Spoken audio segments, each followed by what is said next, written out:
નમસ્તે દર્શક મિત્રો, આજે સવારમાં આપણે એક અત્યંત ગંભીર મુદ્દાની ચર્ચા કરવી છે, કારણ કે 20 વર્ષ પહેલાની ઘટના જે બની હતી એમાં આજે શું પરિસ્થિતિ છે એ આ કાળચક્રમાં આજે એની છણાવટ કરવી છે.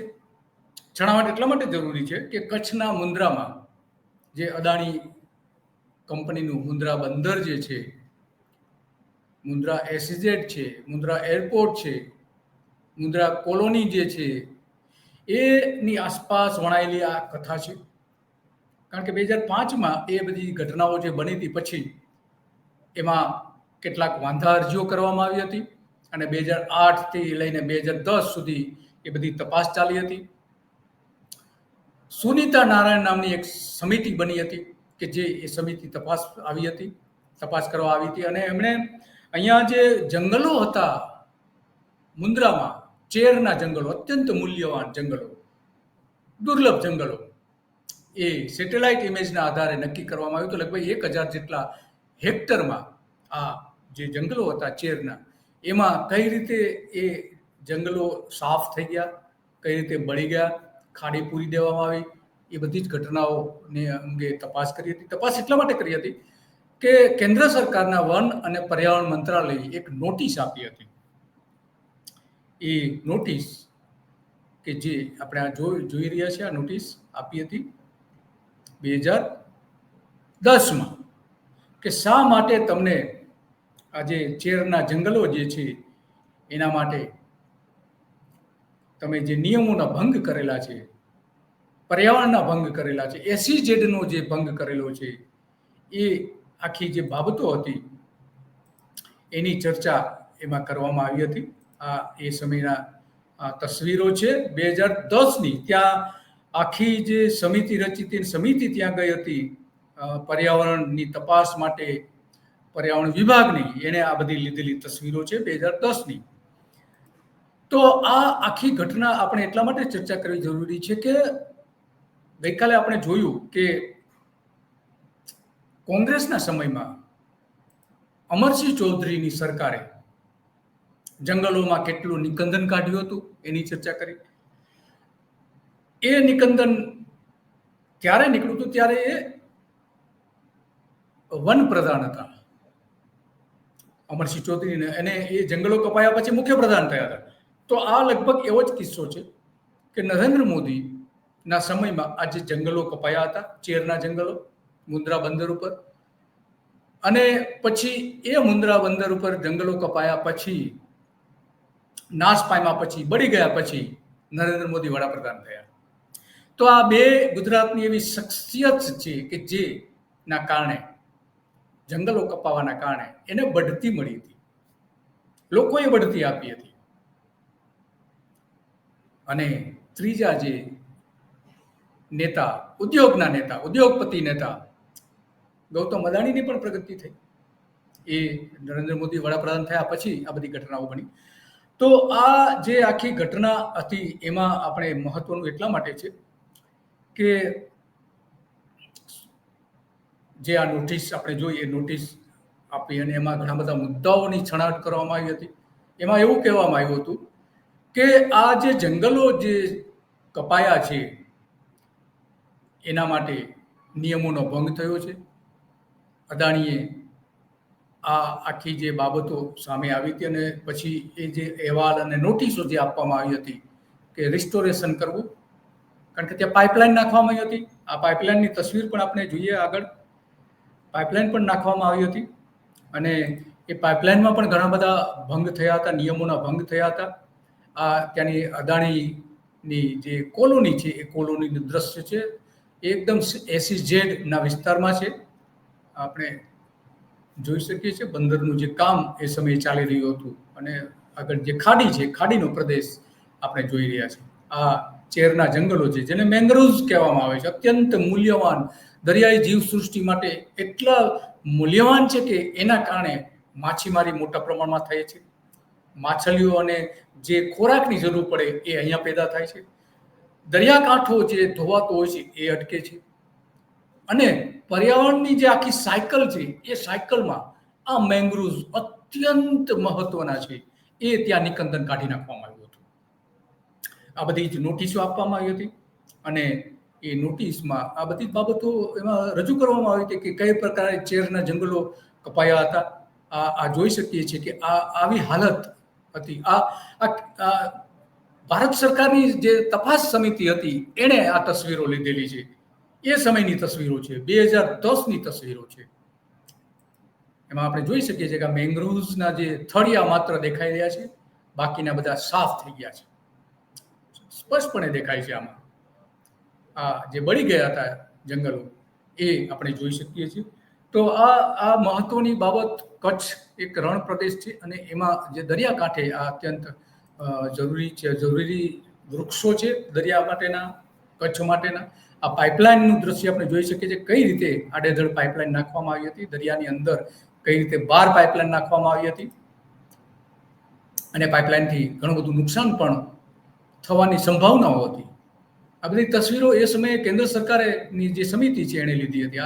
આમાં સ્પષ્ટપણે આપણે જોઈ શકીએ છીએ કે પાઇપલાઇન કઈ રીતે નાખવામાં આવી હતી દરિયાકાંઠે, દરિયાની ખાડીમાં, અને આ ખાડી પૂરી દેવામાં આવી હતી. ખરેખર જે શરતો મૂકવામાં આવી હતી એ શરતો પ્રમાણે એમાં ઘણા બધા બાબતો આપણે સામે, જો રસ્તો પણ ત્યાં બનાવી દેવામાં આવ્યો હતો SEZના વિસ્તારમાં, રસ્તો અને બાંધકામો જે બધા ત્યાં થયા હતા, ફેક્ટરી જે બની હતી, એ બધી જ આપણે આ જોઈ શકીએ છીએ. આ સમિતિના ત્યાં જે લોકોને મળીને બધું જે રિપોર્ટ એમણે મેળવેલું છે એ આપણે જોઈ શકીએ છીએ. અને એટલા માટે અત્યંત જરૂરી છે કે કાલચક્રમાં આ બધી બાબતો આપણે બતાવવી, અને એ બતાવ્યા પછી આખી જે પરિસ્થિતિ છે એ પરિસ્થિતિને અનુરૂપ આપણે જે કામગીરી થવી જોઈએ એ કામગીરી થઈ નહીં, અને એના કારણે આ બધી બાબતો જે છે એ અત્યંત મહત્વની બની જાય છે. એ શું બાબતો હતી એ આપણે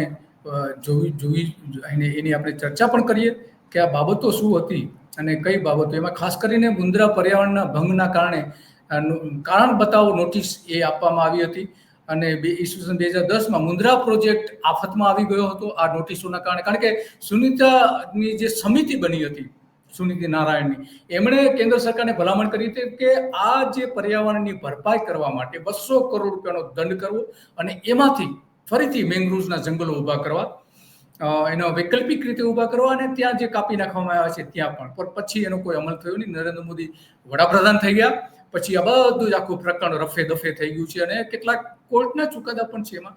કારણ કે મુન્દ્રા પોર્ટ અને સેજની જે આ બાબત હતી, અદાણી વડાપ્રધાન થયા, કારણ કે વડાપ્રધાન જ્યારે 2014માં નરેન્દ્ર મોદી કેમ્પેન કરી રહ્યા હતા ત્યારે અદાણીના પ્લેનમાં ફરીને કેમ્પેન કરી રહ્યા હતા, અને હવે 11 વર્ષ પછી આજે આનું શું પરિસ્થિતિ છે એમાં કોઈ જ સુધારો થયો નથી.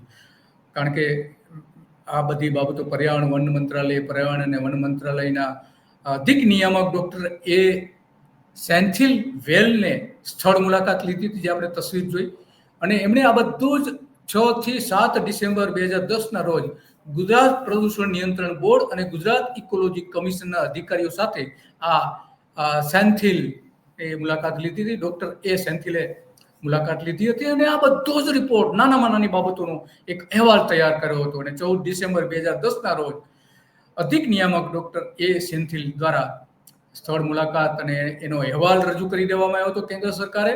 અને એમાં એવું કહેવામાં આવ્યું હતું કે પશ્ચિમ અને ઉત્તર બંદર સ્થળ પાછળના મેંગ્રુવ્સ વિસ્તારમાં ડ્રેનેજ મટીરિયલનો ઉપયોગ કરીને મોટા પાયે એ ખાડી પૂરી દેવામાં આવી છે. પશ્ચિમ અને ઉત્તર બંદર બાજુના જમીન વિસ્તારમાં જમીન વધારવા માટે બંદરની જમીન તરફ ડ્રેનેજ મટીરિયલ નાખવામાં આવ્યું હતું. ડ્રેનેજ પૂરી દઈને એમાં મટીરિયલ નાખવામાં આવ્યું હતું, અને ઇન્ટરનેશનલ વિસ્તારમાં ઇન્ટરટાઇડલ એટલે કે દરિયાની ભરતી જે થાય છે એ આ ખાડીમાં ભરતી હતી. એ ડ્રેનેજ ડિસ્પોઝ પાઇપલાઇન પણ ત્યાં નાખી દેવામાં આવી હતી, અને આ પાઇપલાઇન ભરતીના પ્રવાહને અવરોધી રહી હોવાનું પણ એમનું મૂલ્યાંકન હતું, અને એના કારણે મેંગ્રુવ્સ સુકાઈ ગયા હતા આ જે બધું થયું એના કારણે. અને એટલા માટે ઘણી જગ્યાએ મેંગ્રુવ્સ વિસ્તારમાં મોટા પાયે વિનાશ થયો હતો. ખાસ કરીને ઉત્તરીય બંદર અને બાજુના ડ્રેનેજ વિસ્તારોમાં પણ મેંગ્રુવ્સનું મોટા પાયે થયું હતું. ખાડી અને ખાડી અને જે ક્રીક હતી એ ક્રીક પૂરી દેવામાં આવી હતી. આટલું મોટું શરતો જે મૂકવામાં આવી હતી એ શરતો પણ એનો પણ અમલ કરવામાં નતો. 2008માં હવાઈ મથક બનાવવા માટે એની મંજૂરી આપવામાં આવી હતી અને એના પણ કેટલાક વિવાદો હતા. અત્યારે એરપોર્ટ અદાણીનું જે એરપોર્ટ છે એના પણ કેટલાક એ સમયે વિવાદો હતા. તો આ જે સમુદ્રી ટાઉનશીપ બનાવી હતી અદાણીએ, જેનો આપણે તસવીર જોઈ, એ પણ એની સામે પણ કેટલાક વાંધાઓ આ નોટિસમાં આપવામાં આવ્યા હતા અને 12 જાન્યુઆરી 2009ના રોજ પત્ર દ્વારા અદાણી મુન્દ્રા પોર્ટ ને સેજ મુન્દ્રા વોટરફ્રન્ટ ડેવલપમેન્ટ પ્રોજેક્ટ માટે કોસ્ટલ રેગ્યુલેશન ઝોન ક્લિયરન્સ માટે પર્યાવરણીય મંજૂરી આપવામાં આવી હતી, પણ એમાં ઘણી બધી શરતો મૂકવામાં આવી હતી. એ બધી શરતોનો ભંગ થયો હતો. તો આવી અનેક બાબતો હતી કે જેના કારણે અદાણી વિવાદમાં આવ્યા હતા અને એ વિવાદના કારણે આજે આપણે ચર્ચા પણ કરવી પડે છે કે એ વિવાદો જે હતા એ આજે વડાપ્રધાન નરેન્દ્ર મોદી થયા પછી બધું જ ક્લિયર કરી દેવામાં આવ્યું છે. કોઈ એક્શન લેવામાં આવ્યા નથી. 2005ની સ્થિતિ જાળવવા માટેના આદેશો પણ થયા હતા, પરંતુ અદાણીને ઘણી બધી મદદ કરી મોદી સાહેબે અને કેટલીક જે એજન્સીઓ છે એમણે, કેટલીક લોકશાહી ઢબે કામ કરતી સંસ્થાઓ છે એમણે. અને આજે આપણે જાણીએ છીએ કે મુન્દ્રા પોર્ટ જે છે એ ધમધમી રહ્યું છે, સેજ ધમધમી રહ્યું છે, એરપોર્ટ ધમધમી રહ્યું છે, ત્યાંની કોલોનીથી લઈને.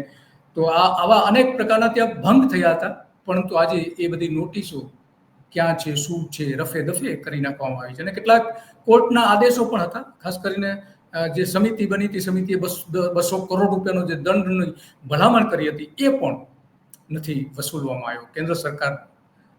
કેન્દ્ર સરકાર દ્વારા નરેન્દ્ર મોદી વડાપ્રધાન થયા પછી સૌથી મોટો ફાયદો અહીંયા અદાણીને થયો હતો. અને આના કારણે આ જે જંગલની એની બધી નોટિસો આપવામાં આવી હતી એના કારણે આપણે એવું કહી શકીએ કે અદાણીએ મોદીને મદદ કરી અને મોદી વડાપ્રધાન થયા પછી અદાણીને તમામ પ્રકારની મદદ કરી.